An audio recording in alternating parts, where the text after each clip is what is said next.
우리 다 같이 사도신경으로 신앙 고백하심으로 10월 24일 새벽 예배를 하나님 앞에 드리겠습니다. 나는 전능하신 아버지 하나님 천지의 창조주를 믿습니다. 나는 그의 유일하신 아들 우리 주 예수 그리스도를 믿습니다.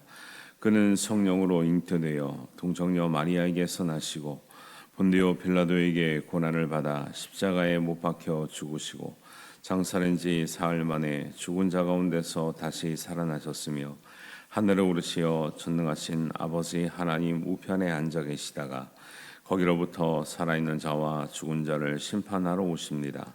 나는 성령을 믿으며 거룩한 공교회와 성도의 교제와 죄를 용서받는 것과 몸의 부활과 영생을 믿습니다. 아멘. 찬송가 293장 함께 찬양합니다.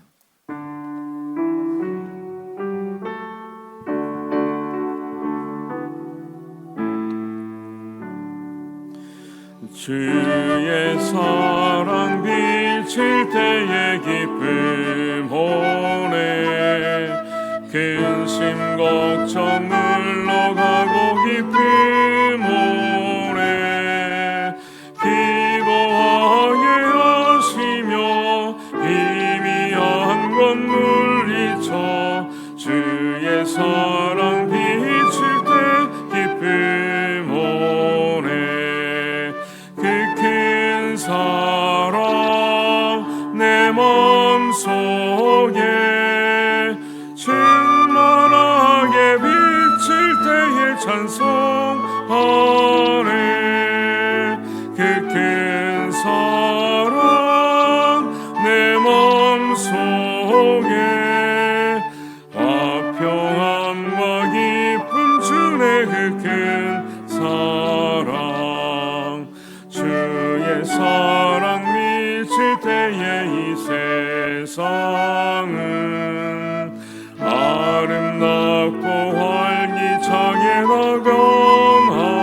나감하네 화평 중에 내 영혼 영광스러운 새 생명 다시 찾게 되었네 그 큰 사랑 그 큰 사랑 내 맘속에 충만하게 비칠 때에 찬송하네 그 큰 사랑 내 맘속에 화평함과 기쁨 주네 그 큰 사랑 주의 사랑 비칠 때에 이 세상은 어둠 슬픔 중한심이 다 사라져 우리들의 가는 길 밝히 비춰주시니 복을 받게 하시네 그 큰 사랑 그 큰 사랑 내 맘속에 충만하게 비칠 때에 찬송하네 그 큰 사랑 내 맘속에 화평함과 기쁨 주네 그 큰 사랑 주의 사랑 미칠 때에 그 광채가 찬란하게 우리 흘러 비치겠네 세상 모두 이기고 천국 생활할 때에 주의 사랑 비치네 그 큰 사랑 그 큰 사랑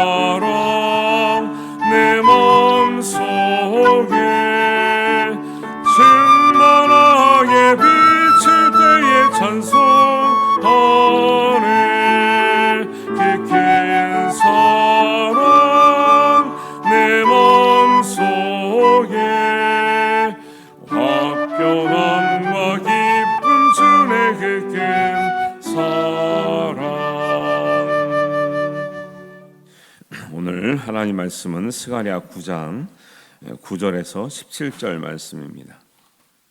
우리 한 목소리로 봉독합니다. 시온에 따라 크게 기뻐할지어다. 예루살렘에 따라 즐거이 부를지어다. 보라, 내 왕이 내게 임하시나니 그는 공의로우시며 구원을 베푸시며 겸손하여서 나귀를 타시나니 나귀의 작은 것 곧 나귀 새끼이니라. 내가 에브라임의 병거와 예루살렘의 말을 끊겠고 전쟁하는 활도 끊으리니 그가 이방 사람에게 화평을 전할 것이요 그의 통치는 바다에서 바다까지 이르고 유브라데 강에서 땅끝까지 이르리라. 또 너로 말할진대 내 언약의 피로 말미암아 내가 내 갇힌 자들을 물 없는 구덩이에서 놓았나니 갇혀 있으나 소망을 품은 자들아 너희는 요새로 돌아올지니라. 내가 오늘도 이르노라. 내가 내게 갑절이나 갚을 것이라. 내가 유다를 당긴 활로 삼고 에브라임을 끼운 화살로 삼았으니 시온아, 내가 내 자식들을 일으켜 헬라 자식들을 치게 하며 너를 용사의 칼과 같게 하리라. 여호와께서 그들 위에 나타나서 그들의 화살을 번개같이 쏘아내실 것이며 주 여호와께서 나팔을 불게 하시며 남방 회오리 바람을 타고 가실 것이라. 만군의 여호와께서 그들을 호위하시리니 그들이 원수를 삼키며 물맷돌을 밟을 것이며 그들이 피를 마시고 즐거이 부르기를 술 취한 것 같이 할 것인즉 피가 가득한 동이와도 같고 피 묻은 제단 모퉁이와도 같을 것이라. 이날에 그들의 하나님 여호와께서 그들을 자기 백성의 양떼같이 구원하시리니 그들이 왕관의 보석같이 여호와의 땅에 빛나리로다. 그의 형통함과 그의 아름다움이 어찌 그리 큰지 곡식은 청년을 새 포도주는 처녀를 강건하게 하리라. 아멘. 오늘 9장 후반부를 읽었습니다. 스가랴 1장부터 8장까지는 이스라엘을 포로로 돌아오게 하셔서 그 고향 땅에서 예루살렘에서 성전을 짓게 하시는 하나님의 비전을 스가랴에게 계속 환상으로 보여주셨는데 그런 일들을 환상을 보여주시고 또 해야 될 일들을 말씀해 주셨어요. 그래서 9장에서는 이 모든 것이 하나님께서 준비하신 왕이 오실 때 완전하게 이루어진다 이런 얘기를 하고 이제 있습니다. 그래서 사람이 원래 이제 이스라엘에도 왕이 이제 뭐 북 이스라엘도 있었고 남 유다도 있었잖아요. 근데 이제 하나님은 왕을 세우지 말라 그랬는데 사람들이 원했잖아요. 왜 왕을 원했냐면 옆 나라처럼 좀 이렇게 왕이 있어야 우리나라가 지켜지지 않겠습니까? 우리나라가 강대해지지 않겠습니까? 이렇게 했는데 하나님은 왕이 있으면 너희들이 더 고생이다 그랬거든요. 왕이 있으면 세금 내야 되고 너희들 군대 가야 되고 많은 것들을 노동력을 제공해야 되기 때문에 더 너희들 고생인데 왕이 있으면 힘들 텐데 근데 계속 왕을 달라 그랬거든요. 인간적인 생각인 거죠. 옆 나라처럼 왕이 있어야 뭔가 세 보이는 거. 왕이 있어야 뭔가 체계가 있는 것 같아요. 네, 하나님 왕 세우지 말라 그랬는데 어쨌든지 계속 요구해서 왕을 세웠더니 갈라졌어요. 북이스라엘이랑 남유다랑 왕이 있으면 사람들은 항상 그 머리를 하려고 하는 사람들이 많기 때문에 갈라지게 돼 있는 거죠. 근데 북이스라엘은 하나님 뜻에 맞게 하는 왕이 하나도 없었죠. 남유다는 반 정도는 하나님 뜻에 맞췄지만 전체적인 의미에서는 사람이 세운 왕은 실패했다라는 거. 왜요? 마지막이 다 하나님 뜻에 따르지 않는 왕들 때문에 망했잖아요. 북이스라엘 망하고 남유다도 망하고 그래서 사람이 세운 왕은 한마디로 실패했다라는 거예요. 그렇지만 그 하나님 입장에서는 정말 진정한 왕이 어떤 왕인지를 한번 보여주고 싶으신 거죠. 그래서 하나님은 이스라엘뿐만 아니라 세상 사람들이 한 번도 보지 못했던 진정한 왕을 보내신다고 말씀하고 계신 거죠. 그래서 그 왕은 공의롭고 구원을 베풀고 겸손하다. 이게 사실 왕이 가져야 될 진짜 뭐랄까 아주 그 궁극적인 그 덕목인데 이런 왕은 없는 거죠. 예를 들면 공의도 있고 구원도 베풀고 겸손하기까지 하고 이건 사람이 할 수 없는 거죠. 그래서 하나님은 그 왕을 보내실 그런 왕이 오셔서 너에게 나타날 때 이런 모습이라고 하는데 그 모습이 딱 예수님 모습이에요. 사실은 스가랴가 이 말씀을 받았을 때 이걸 예수님이라고 생각했겠는가? 못할 수도 있어요. 그런데 중요한 거는 우리는 이걸 말씀 보면 이거 예수님인데 딱 안다는 거죠. 그래서 이제 9절의 말씀에 이렇게 나옵니다. 시온에 따라 크게 기뻐할지어다. 예루살렘에 따라 즐거이 부를지어다. 보라, 내 왕이 내게 임하시나니 그는 공의로우시며 구원을 베푸시며 겸손하여서 나귀를 타시나니 나귀의 작은 것 곧 나귀 새끼니라. 이거 누구 같아요? 예수님 같죠. 우리는 딱 아는 거죠. 예수님이 굳이 그냥 나귀를 탈 수도 있는데 굳이 나귀 새끼를 가져오라 그랬거든요. 나귀 새끼를 이제 타고 이제 예루살렘으로 들어오셨던 그 장면을 우리 알고 있기 때문에 우리는 이거 딱 예수님이네, 딱 이렇게 알 수가 있는 거죠. 그래서 예수님은 스가랴 말씀대로 나귀를 타시고 예루살렘 성으로 입성하시는 장면이 마태복음 21장에 나와요. 그래서 예수님 오실 때에서야 비로소 화평이 이루어지고 구원이 이루어지는 줄 믿습니다. 그게 이제 세상 전쟁이 다 멈추는 그런 순간은 예수님께 재림하실 때 이제 이루어지는 거지만 우리의 마음의 평화, 사람들이 왜 전쟁합니까? 왜 맨날 싸웁니까? 내 죄가 다스려지지 않는 거죠. 여전히 오늘날도 세상에 왕하고 싶은 사람이 많은 거죠. 그러니까 항상 자기 나라가 제일 강해야 되고 또 거기에 피해를 당하지 않게 해서 계속 국방력을 키워야 되고 결국 내가 죽지 않게 해서 또 내가 다른 나라들을 해할 수도 있는 무기를 계속 만들어내야 될 수밖에 없는 이 여전히 끝나지 않는 인간이 세운 왕의 이 세상이 이렇게 살아가고 있는 거예요. 근데 근본은 이 죄의 문제에서 있다라는 거죠. 그래서 예수님은 전쟁을 통해서가 아니라 구원과 은혜와 믿음을 통해서 세상에 화평을 주시려고 하는 진정한 왕이 오시겠다고, 이게 예수님 진짜 오시기 500년 전의 예언이거든요. 500년 후에 진짜 예수님 오시는 거예요. 기가 막힌 거죠.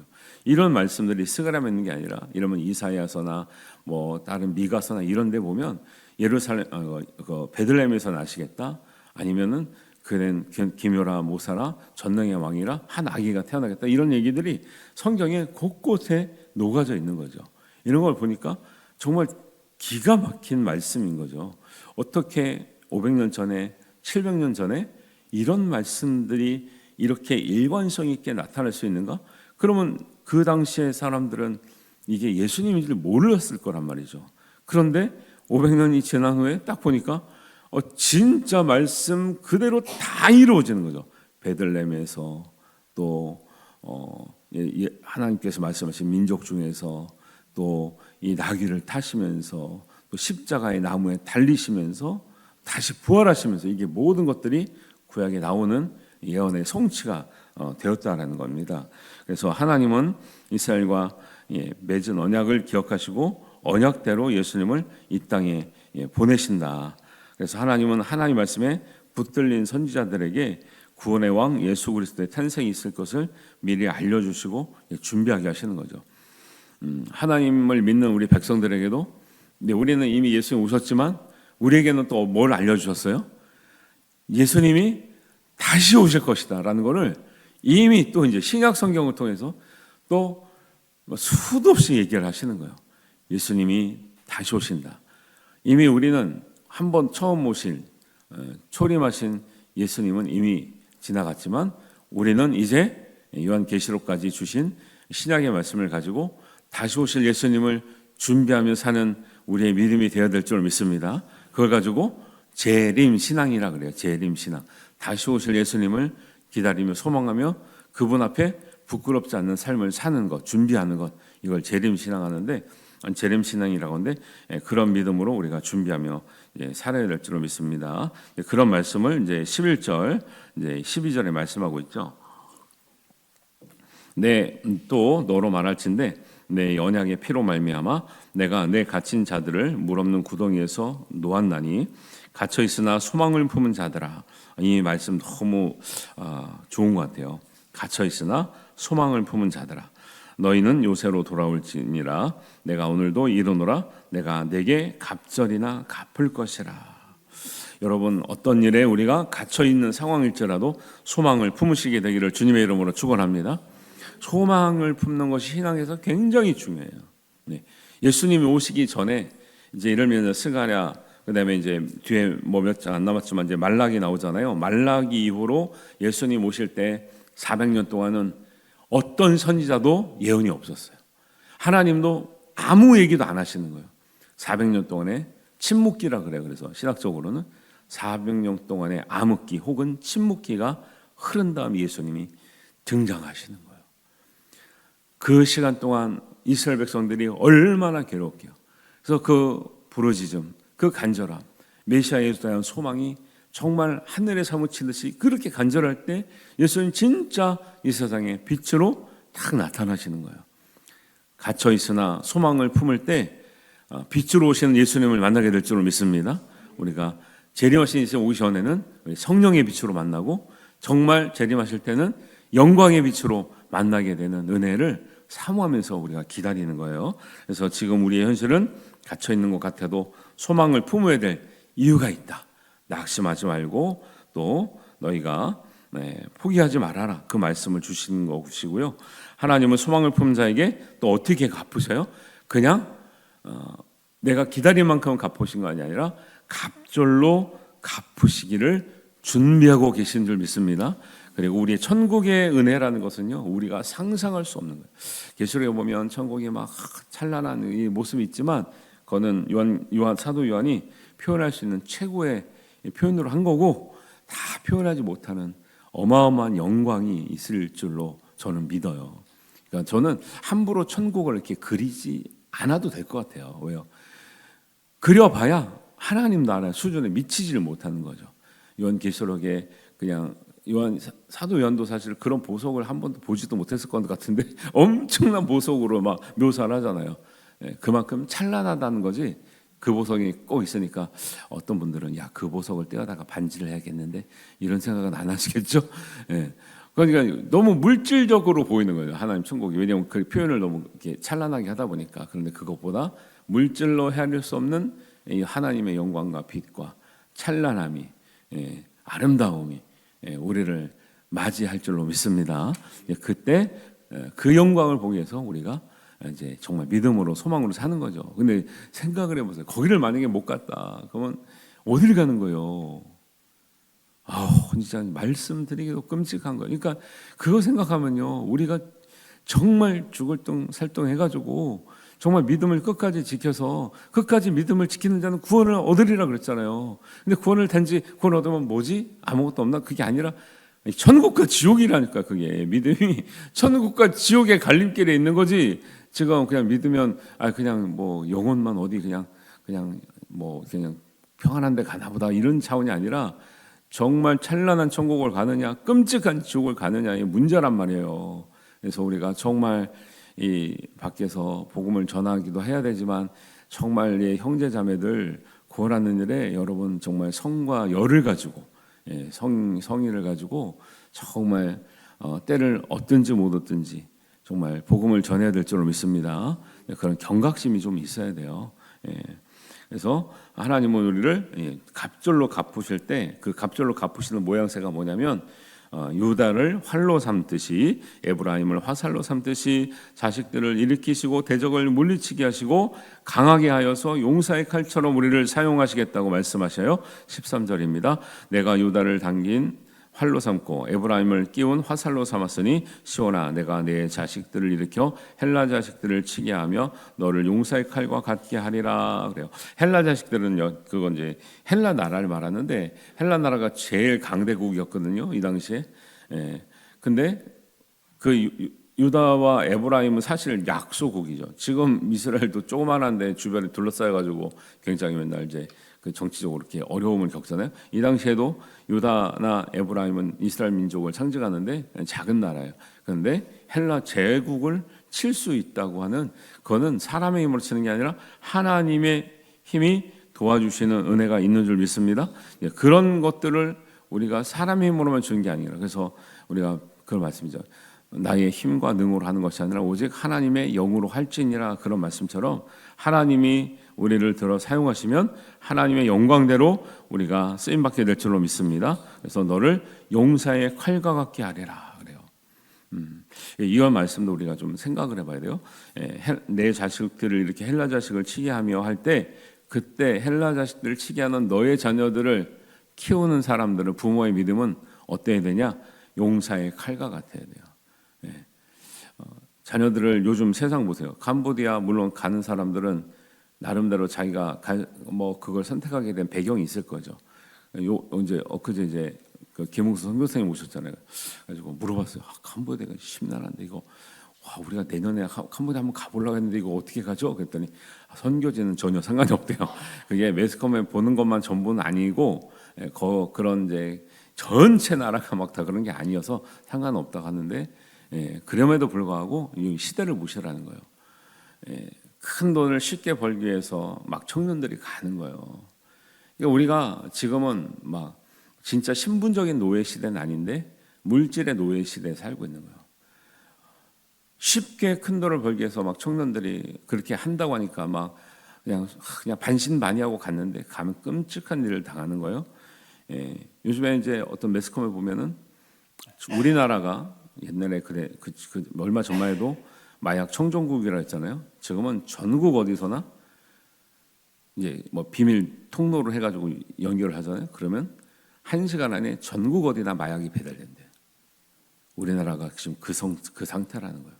그리고 얼마 전에 그런 일 있었죠. 강남의 학원가에 청소년들에게 마약을 탄 음료수를 주면서 이렇게 하는 이런 것도 있어요.